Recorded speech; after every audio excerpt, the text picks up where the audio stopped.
What is going on, guys? It is Heart DFS, and today we have another NBA Slate breakdown for Draftkings. If you're new to my channel, my name is Hart. I make daily Draftkings content that contains PGA, NFL, NBA, as well as prize pick videos for the NBA and NFL All Day and NBA Top Shot content as well.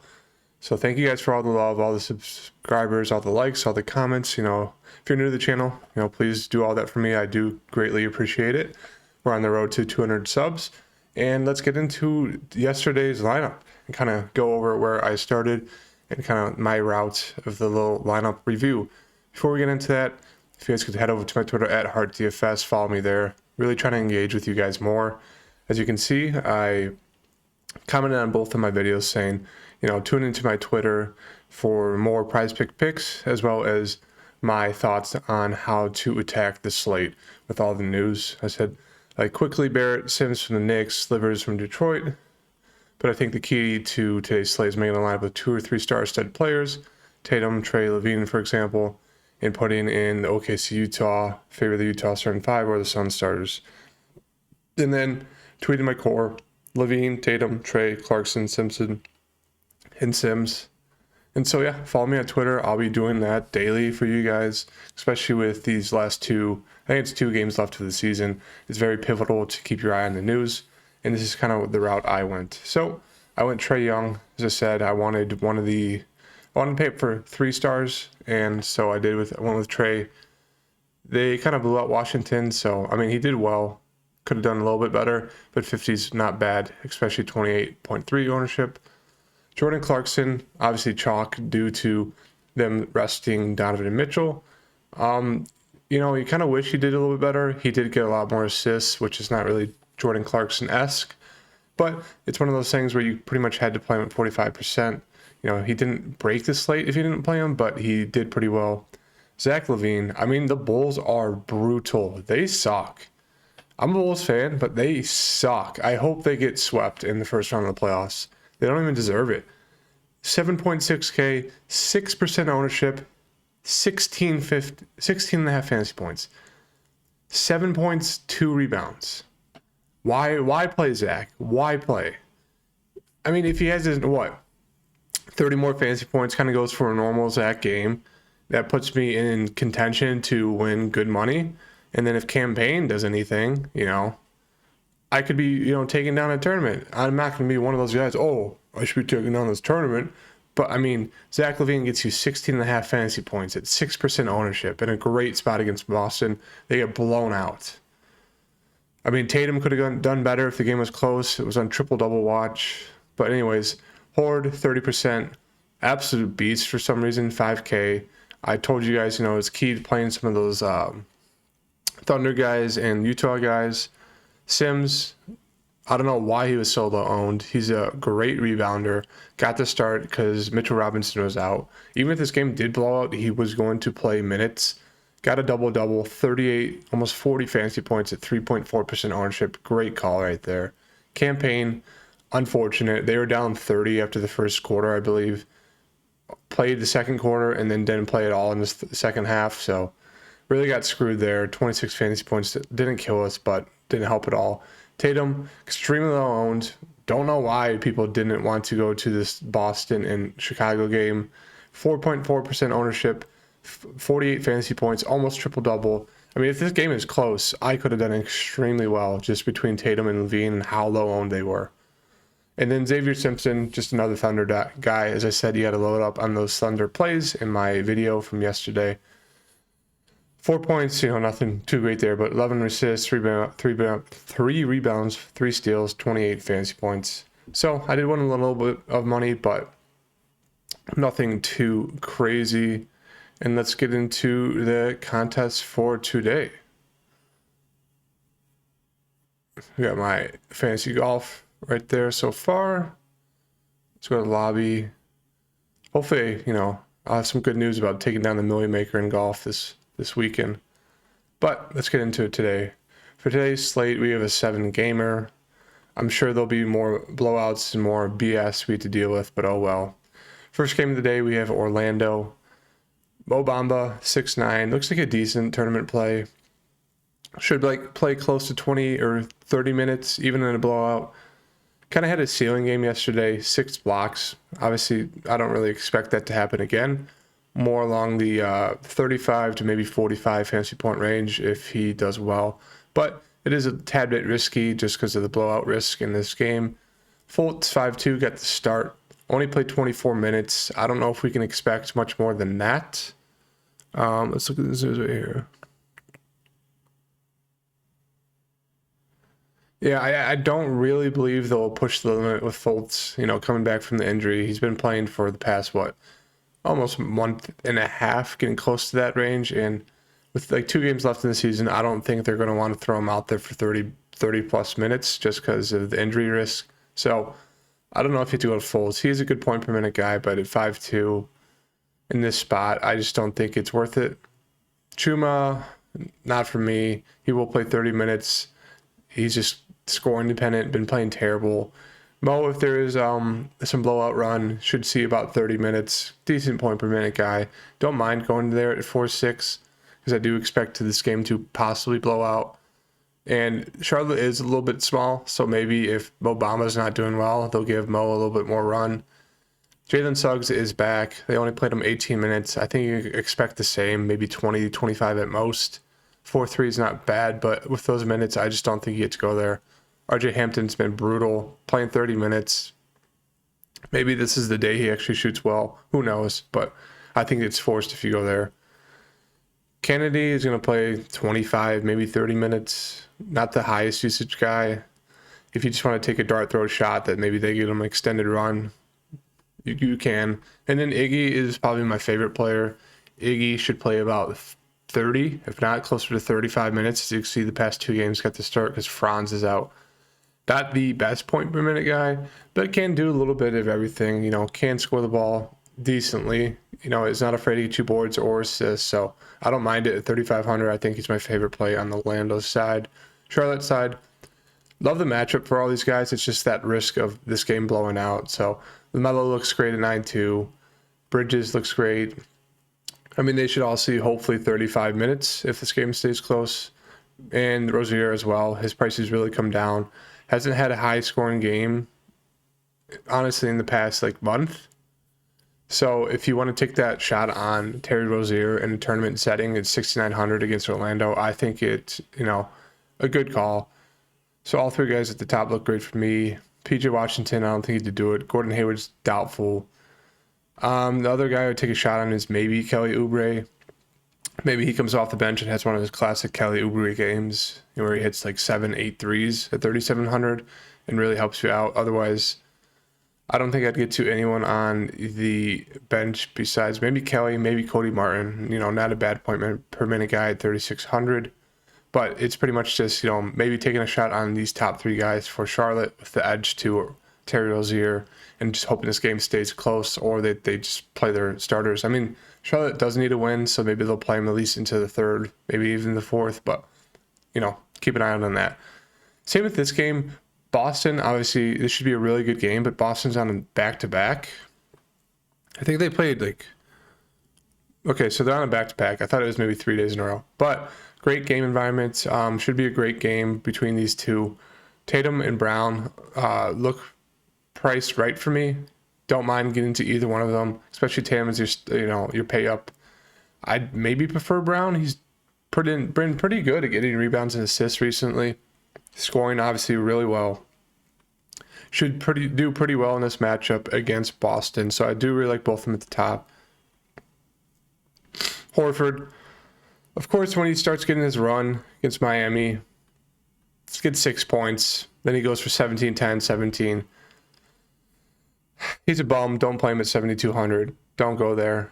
Marcus Smart, there's just not enough shots to go around with Tatum and Brown getting all the usage. So I really don't see the point of needing to go to any of these Boston guys unless you think that Boston just gets kind of blown out because they're tired on the back-to-back and, maybe guys like Pritchard get run. What a prize picks call by me yesterday in Pritchard. Over, I think it was 1.5 threes. Only thing he shoots is threes and he scores it. So that was great. But yeah, I think everything else in this team is just forced. I think you just kind of look to the two guys at the top, but that's it. Milwaukee side, Giannis' price came up. This Chicago game, dude. Low-owned Giannis, smash matchup against Chicago. Didn't shoot the ball once. Not once in the first quarter. Not once. 0 times, 0 points in the first quarter. Second quarter, shoots it 3 times, 5 points. Against the Bulls. And then they blow him out and he gets in foul trouble. So he doesn't even get a triple-double.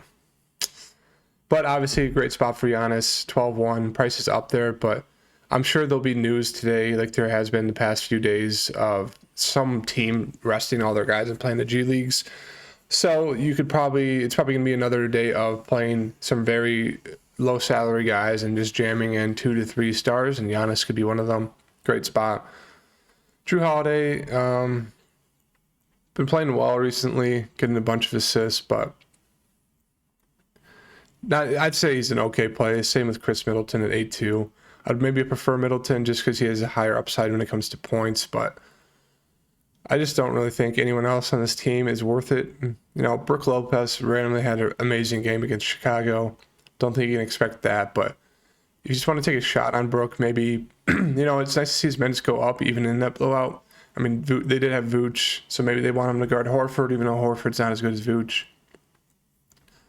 I mean, I guess if you want to go there, I don't mind it, but other than that, I don't think you really have to get to anyone else on this side.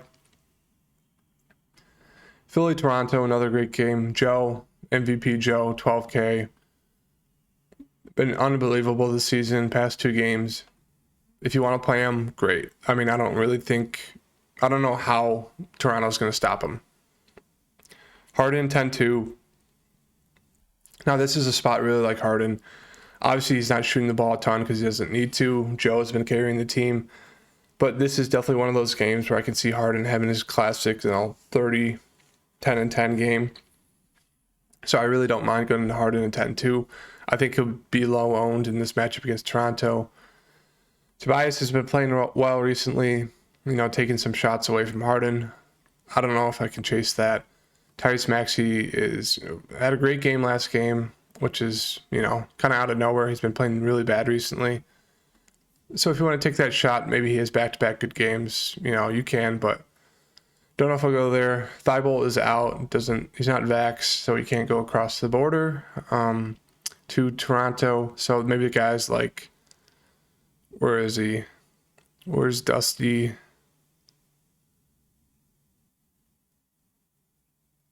Yeah, Jordan. Maybe Niang gets a little bit more run, or Shake gets some run. Danny Green maybe gets closer to 25 minutes. I think it's all forced. I think you just kind of go with Harden or Embiid and maybe take a shot at Maxey.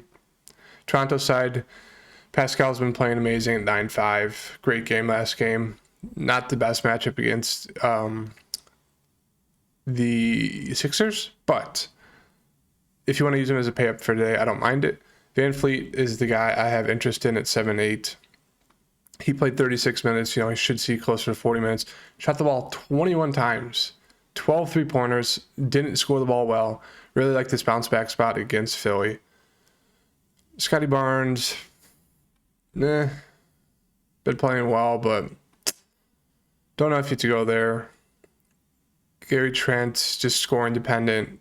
I mean, these guys all get run, but I think my favorite play is definitely Van Fleet. You can also look to a guy like Boucher. Maybe he plays some more minutes just because of the foul trouble risk to guys like Precious and Birch. And Boucher's been getting some good run off the bench. Otherwise, it's just really Van Fleet at the top for me.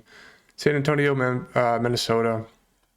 Should be another good matchup for Minnesota to attack. Keldon doesn't look bad, especially with DeJounte being ruled out again. Good 3-point shooter. Playing well recently, over 20 points per game. 6-8 is a decent spot for him. Same with Podol. Just more of like tournament plays. Hope they play really well in this matchup. Otherwise, I don't think you should go there. Same with Vassell. Kind of all 3 of these guys. It's just like, it seems a little bit forced. I don't know. Depending on news, I don't think, there's really worth it to go in this spot. I think it's more with just the classic jam in some low salary guys and then pay up for 3 studs for the 3rd day in a row. Trey Jones, do like him at 5-3.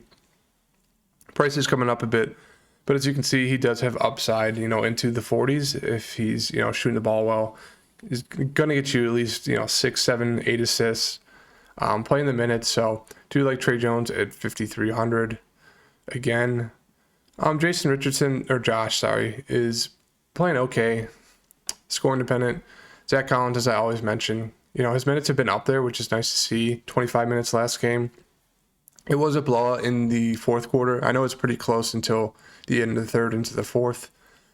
But good point per minute guy, 4,500. If this game does blow out, he'll get a little bit more run, which you like to see. Otherwise, I don't really like anyone else on that side.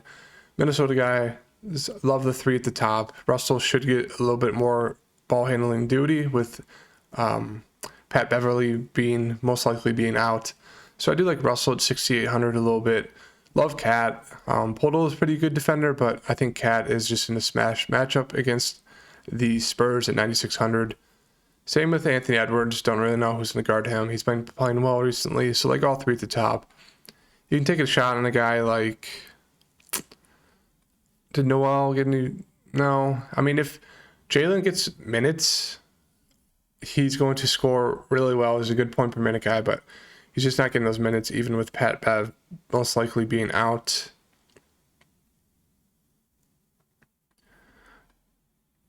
Looks like McLaughlin is kind of getting that run right now, but I think it's just forced. I think you just go with the 3 guys at the top. Otherwise, you don't go to anyone on that side. Portland side, Eubanks 7K, just too pricey for me, but he's been playing well for them. Brandon Williams is questionable.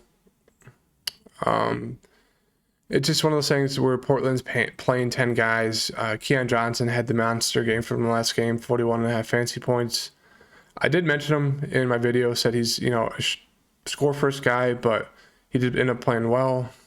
I think it's just a little forced at 5,300. Obviously not a bad matchup. Someone needs to score, so maybe Keon has another good game. Chris Dunn, if Brandon Williams is out, should play closer to 30 minutes, if not more again. I don't mind Chris Dunn in this matchup. Even if the game blows out, he should still see at least 30 minutes. Not afraid to shoot the ball, which is, usually not Chris Dunn-esque, but they need people to score. He's pretty good at getting assists and rebounds, so don't mind Chris Dunn in this matchup if Brandon Williams is out. Greg Brown, only seen about, 25 minutes recently, which you don't like to see. But not a bad spot at 4,600. LB, I want to do it. McLemore and Perry, Blevins, all these guys are kind of... It's just the 10-man in rotation. I think if you want to go to anyone, it would just be Dunn, maybe Keon Johnson and Greg Brown, but I think otherwise you don't really go to anyone. Pelican side looks like a great spot for the Pelicans guys. We'll call him 8-6. Love this spot for him. J-Val is questionable. That's big news because Jackson Hayes did get the start, had a ceiling game. Don't know if you can expect that. I mean, you can expect a decent game. This is a decent spot for him if he gets to run again. Only played 29 minutes. You'd like to see a little bit more. The game did blow out a little bit at the end, so he did lose a few minutes. But if he gets to start again, really like him at 5-4. Same thing with Hernan Gomez. Only played 26 minutes, but he's a great point per minute guy, kind of like Jackson Hayes and J-Val. So I really like both of them if they start again. I do think they should still get run even if the game blows out. Larry Nance is going to get about 20 minutes off the bench to back up those bigs. Good point per minute guy. Don't mind him there at 3,600. Favorite plays on the side would be...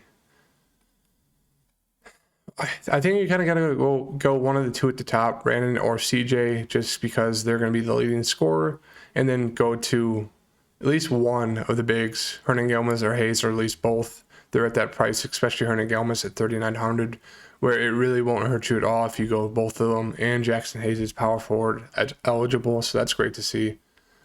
Going on to Memphis, Denver, we have Ja, who is questionable. Yeah, he's still out. So Desmond Bane, really like him against Denver in the spot. Been playing great. De facto point guard, playing a ton of minutes, shooting the ball a ton. 7.5, his price is a little bit up there, but I don't mind it at all. Jaren Jackson Jr. had a great game last game. A little bit tougher of a matchup. I don't know if I had to pay 7.3 for him. Dylan Brooks is questionable. Tyus Jones, decent spot for him as well. Prices come up a bit. shooting the ball a lot more recently, which you like to see. But I don't know. I think it's just a tad. I think he's priced just about right for me. Steven Adams, a little bit of foul trouble risk with Jokic. Anthony Melton, as I always say, playing the minutes, great shooter. I mean, he's just easily getting you there. You know, at least 30. It looks like that's floor and kind of his ceiling is right now. But at 5,600, don't mind if you take the shot on him over Tyus Jones. Kelly Anderson should get some, run about 20 minutes, but really it's kind of just Bane at the top for me, and then maybe take a shot on a guy like Melton. Jokic, one of those studs you should probably pay up for today. I mean, the man's just getting 70s fantasy points or more. I mean, he's been playing unreal. Another spot where he should absolutely smash, so don't mind getting him. Aaron Gordon has been surprisingly playing extremely well the past 2 weeks. I mean, getting over 20 points, I think 6 out of the past 7 or 5 out of the past 7. So price is decent. The spot is good for him. I just don't trust Aaron Gordon. I know if I play him, he'll go for 5 points. Will Barton playing a ton of minutes. Didn't shoot the ball well last game, but I do like him in this spot against Memphis. Should be a little bit faster pace of a game. He's a pretty good shooter, can get you rebounds and assists, so if he's hitting shots, he should easily pay off his salary, so I don't mind him. I like him as my second play. The other guy I'll mention is Bones. Minutes did come down a little bit, which you don't like to see, especially in that fourth quarter blowout. You'd expect him to get a little bit more minutes, but he didn't. I do think you expect at least 20, if not closer to 230 if he's playing decent, and 5K for Bones is not bad. Moving on to the last game of the day, Lakers. It looks like they're going to most likely rest their stars, 3 guys at the top. LeBron might play. I know he's in the running for scoring title for the season, so maybe they'll let him try to win that, but I really doubt it. They're probably going to rest the star 3, so if they do, then guys like Malik Monk, maybe Dwight if Dwight plays, but then Malik, Horton Tucker, Reeves, Gabriel, Johnson, they all look like the guys to jam in your lineup, and then that allows you to pay for guys like Giannis, Embiid, Harden, and Jokic. So definitely keep an eye on this news. It sucks because it's the last game. So if you're making one lineup, you're going to have to take that risk of maybe, the Lakers playing their stars for some reason. But I do think they're all going to sit, and that allows you to play those low salary guys who will probably be pretty high owned. Golden State side, really like Poole. Price is up there, but he does everything for the team. The stuff being out. Klay Thompson, as I always say for these two, Klay is going to have that lower ceiling and lower floor just because he's scoring dependent, but 7,800 he can catch on fire. Wiggins out for me. Draymond looks like a decent spot, 6,300. I don't know how much run he'll be getting, especially if the Lakers throw out their G League guys. Kuminga could definitely get a little bit more run, closer to 20, 25, maybe even 30 minutes. It's going to be tough. Definitely I'd say if you're making 2 lineups, focus on making one around these Lakers Golden State guys and then jamming in the stars. And then for your other lineup, it's going to be tough because this is where all the value is going to come from, is these 2 teams, especially if Golden State just, takes out all these guys, puts in the G League backups. So it's just one of those things you're going to have to keep an eye on the news, which is kind of unfortunate as it's the last game, but it's all we can really do. So as right now, I'm kind of looking at the Trey Jones, Hayes, Hernan Gomez, and Chris Dunn, and then waiting on that Laker and Golden State news. And so, yeah, if you're new to the channel, please give me a like, subscribe, comment. I do appreciate all the support. I do like going in depth on these breakdowns for you guys. So if you have any more questions, anything else you want me to kind of cover or talk about, feel free to leave that in the comments below, and I'll go over it for the next video tomorrow. And stay tuned for my prize pick video, which should be coming out in another hour or two later today. So thank you guys. Please like, subscribe, comment, and I'll see you guys later today with my prize pick video. Peace.